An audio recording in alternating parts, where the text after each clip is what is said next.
এটা কি বলতো দেখি? পেপে। দারুন না? সব টাকা জমানোর জন্য দারুণ দারুণ ব্যাংক করেছে এরা। আসসালামু আলাইকুম, আশা করছি অনেক অনেক ভালো আছেন সবাই। আমি এই মুহূর্তে কোথায় রয়েছি? এই মুহূর্তে রয়েছি পোরশা উপজেলার নিতপুর কুমারপাড়ায়। দেখুন, আসন্ন পূজাকে কেন্দ্র করে কি পরিমাণে সব মাটির জিনিসপত্র তৈরি করা হয়েছে এখানে। মাটির ব্যাংক, এরপরে এগুলো কি বলে? কয়েলদানি। অসংখ্য জিনিসপত্র রয়েছে দেখুন, এগুলো জগ, মগ, গ্লাস। আমি একটু কথা বলবো এখানকার যারা সংশ্লিষ্ট রয়েছেন, যারা এই সমস্ত জিনিসপত্র তৈরি করছেন, তাদের সঙ্গে একটু কথা বলার চেষ্টা করবো। আগে দেখে নিই। এখন দেখেন, ওয়াও, এটা হচ্ছে তাল, আর এইটা হচ্ছে আপেল। দারুণ না? তাল, আপেল। এরপরে কি পাওয়া যায় দেখো? ব্যানানা। ইটস ব্যানানা, কলা। হ্যাঁ, ইলিশ মাছ, ইলিশ মাছ, কাতল মাছ। কঠিন ব্যাপার।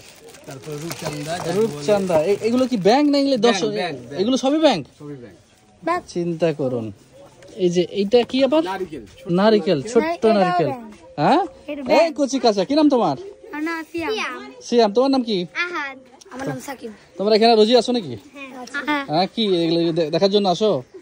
কেমন লাগে এগুলো দেখতে তোমাদের? ভালোই লাগে। এগুলো কিনেছো কখনো? কিনেছো? আচ্ছা, কি নাম আপনার? সুকুমার পাল। সুকুমার পাল। কেমন আছেন আপনি? ভালো। বেচা কিনা কেমন হয় এই সময়? হ্যাঁ, নিতপুরের মধ্যে, এই কুমারপাড়ার মধ্যে আপনার দোকানটাই বেশ সাজানো, বেশ গোছানো, অনেক মালামাল রয়েছে। বেচা কিনা কি সবার থেকে বেশি হয়? এটা তো বলতে পারছি না, তারপরে ভগবান যাদের কৃপার মতন ভালোই দেয়, তাই না? একটু আসেন তো, দেখান তো, দিকে আসেন। আহা হা, কি ভেঙে গেল। এগুলো কোথায় যাবে? এগুলো কোথায় যাবে দাদা? নিয়ামতপুর থানা। গণনা চলতেছে, গণনা চলতেছে। আচ্ছা, এগুলো যদি কোনো মাল যদি নাই আপনার কাছ থেকে, তাহলে কিভাবে নিবে? অর্ডার দিতে হবে। অর্ডার দিলেই আমরা পৌঁছায় দিব। ফোন নাম্বারটা বলেন আপনার। 017। আচ্ছা, 49 15 17 22। এই নাম্বারে ফোন করলে দেশের যে কোনো প্রান্তে পৌঁছায় দিব আমরা। পাইকারি মাল দিয়ে দিবেন। পাইকারি। পাইকারি। দেখতেই পাচ্ছেন যে এখানে আপনারা আসলে এই ধরনের মালামাল। আমাদের এখানে অবশ্য আবার কাচের শোপিসও তৈরি করি আমরা। আচ্ছা, যেমন এই যে কাচের শোপিস এগুলো। আচ্ছা, এই আমাদের নিজস্ব হাতের তৈরি। দারুণ তো। হ্যাঁ, এগুলো মানে যাবতীয় কাচের। আচ্ছা, কি কি মাল পাওয়া যায় এই বলেন তো দেখি আপনার কাছে। কাচের মধ্যে অনেক প্রকার, অনেক ভ্যারাইটি আছে। না, আপনার হাতের কাজ যেগুলো আছে। হাতের কাজ যেমন মাটি নিজে তৈরি করি। যেমন খেলনা সেট 10 প্রকার হয় একটা সেটে। আচ্ছা, হ্যাঁ, খেলনা সেটে থাকে চুলা, হাঁড়ি, কড়াই, বদনা। আচ্ছা, হ্যাঁ, তারপরে গ্লাস, প্লেট, এগুলো থাকে 10 প্রকার। আর ফলের মধ্যে প্রায় 15 আইটেম ফল আছে। আচ্ছা, হ্যাঁ, 15 আইটেম ফল তৈরি করি আমরা। সর্বমোট কতগুলো আইটেম থাকতে পারে আপনার এখানে? সর্বমোট আইটেম 200 প্রকার হবে আমাদের। 200 প্রকার? 200 প্রকার। চিন্তা করুন, 200 প্রকার মাটির আইটেম, হাঁড়ি, কলস। যেমন এই হরিণগুলা। আচ্ছা, এই যে হরিণ। আচ্ছা, এই ধরনের ডাইসের মাল আমরা নিজেই বানাই। এই যে হরিণ আছে, এই যে পাখি। হ্যাঁ, তারপরে বাউই পাখি বাচ্চা নিয়ে বসে আছে। গুড, দারুন। তারপরে এই যে খরগোশ। এই যে এগুলো কি আপেল? এগুলো ওটা বাইরের, আমাদের খরচ করা। আচ্ছা, এই যেমন এই যে খরগোশ নিজের হাতে তৈরি মাটি এগুলো। আচ্ছা, এইগুলো মাল চলে যাচ্ছে এখন, ব্যাংকগুলো চলে যাচ্ছে দেশের বিভিন্ন প্রান্তে। এখন এটা যাচ্ছে কোথায়? নেওয়াতপুর থানা যাবে। নেওয়াতপুর থানা। সব পুজোকে কেন্দ্র করে জমজমাট বেচা কেনা চলছে পুজোকে কেন্দ্র করে। দেখতে পাচ্ছেন কত রকমের ব্যাংক, আসলে এই ব্যাংকগুলো বেশি চলতেছে। এইটার কি কালার বলে? এটা এটা এটা এমনি এমনি এগুলোর কোনো নাম নাই? মাটি কালার, ইট কালার। হ্যাঁ হ্যাঁ হ্যাঁ। তো এই হচ্ছে অবস্থা। আপনারা যদি নিতে চান, ফোন নাম্বার দিয়েছেন উনি, ওনার সঙ্গে যোগাযোগ করে পাইকারিও আপনারা নিতে পারেন। পুরা কুমারপাড়ায় একটা সাজ রব। পুজোকে কেন্দ্র করে দেখতে পাচ্ছেন যে বিভিন্ন জিনিসপত্র, মাটির যে সমস্ত জিনিসপত্র রয়েছে সেগুলো সব তৈরি করতেছে। কঠিন ব্যাপার। এখানে দেখুন অসংখ্য মালামাল। সবাই এই আসন্ন পূজাকে কেন্দ্র করে সব দোকানপাট সাজিয়ে রেখেছে। কেমন বেচে কিনা হয় আসলে আপনি একটু জানতে চাচ্ছিলাম। পূজার সময় হয় বেশি, পূজার সময় কিরকম?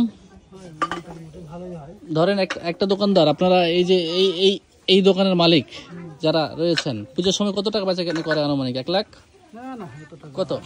30, 40, 20, 20, 30, 40, হ্যাঁ, এর উপরে হয় না। 50? না, 50 একটু কষ্ট হয়ে যায়, তাই তো? 20, 30, 40 হাজার টাকা তারা বেচে কিনা করেন। দেখুন ব্যাংকগুলো মনে হয় বেশি বিক্রি হয়, তাই তো? এই যে দেখুন কত, ও খুচরা বিক্রি করলে তো অনেক লাভ হয়, কিন্তু এগুলো সব পাইকারির জন্য প্রস্তুত করা হয়েছে। হাজার হাজার ব্যাংক, চিন্তা করুন। দেখা যাক, শুধু এখানে না, এই একটা তারপরে রয়েছে মোটামুটি 1, 2, 3, 4, 5, 6, 7, আপনাদের এই 7-8টা ফ্যামিলি মনে হয় রয়েছে এখানে, তাই না? 20টা, এই 20টা ফ্যামিলি আপনারা এগুলো বানান, তাই না? এই যে দেখুন কি চমৎকার, এটা হচ্ছে পেঁপে, এরপরে এটা হচ্ছে নারিকেল। দারুন দারুন। এই যে এই সময়টাতে আপনার বেচা কিনাটা কেমন হয় আসলে?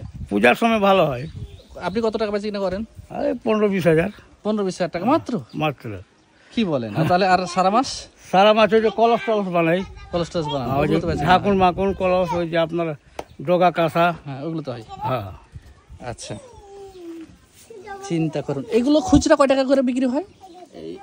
এই আপেলটা মনে করেন আপনার 15 টাকা পাইকারি, আর 25 টাকা 30 টাকা খুচরা। মানে এটা 15 টাকা পাইকারি, 25-30 টাকা খুচরা বিক্রি হয়, যার কাছে যেমন পাওয়া যায়। সবগুলো দেখুন এই যে ভ্যানে সাজাচ্ছে, ম্যাক্সিমাম ব্যাঙই বিক্রি হয় এই যে পুজোর সময়।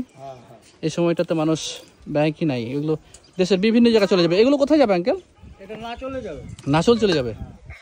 চিন্তা করুন, নাচল যাবে, কিছুটা ভোলাহাট যায়, নাচল, ভোলাহাট, জয়পুরহাট, দেশের বিভিন্ন প্রান্তে যায় মূলত। তো আরও বেশ কিছু দোকান রয়েছে, সবগুলো মোটামুটি একই রকম অবস্থা। সবাই মোটামুটি এই সিজনটাতে 15-20 হাজার টাকা বা 30 হাজার টাকা বেচে কিনা করে। তারা মূলত পাইকারি মাল দেওয়ার চেষ্টা করে, আর যারা খুচরা নিতে চান তারা এখানে আসলে এসে নিতে পারবেন। তো এই ছিল কুমারপাড়ার এই সমস্ত যারা মৃৎশিল্প রয়েছে, যারা হস্তশিল্প রয়েছে, এখানকার সর্বশেষ চিত্র। ভিডিওটি ভালো লাগলে অবশ্যই একটি লাইক করবেন, শেয়ার করে অন্যকে দেখার সুযোগ করে দেবেন। আল্লাহ হাফেজ।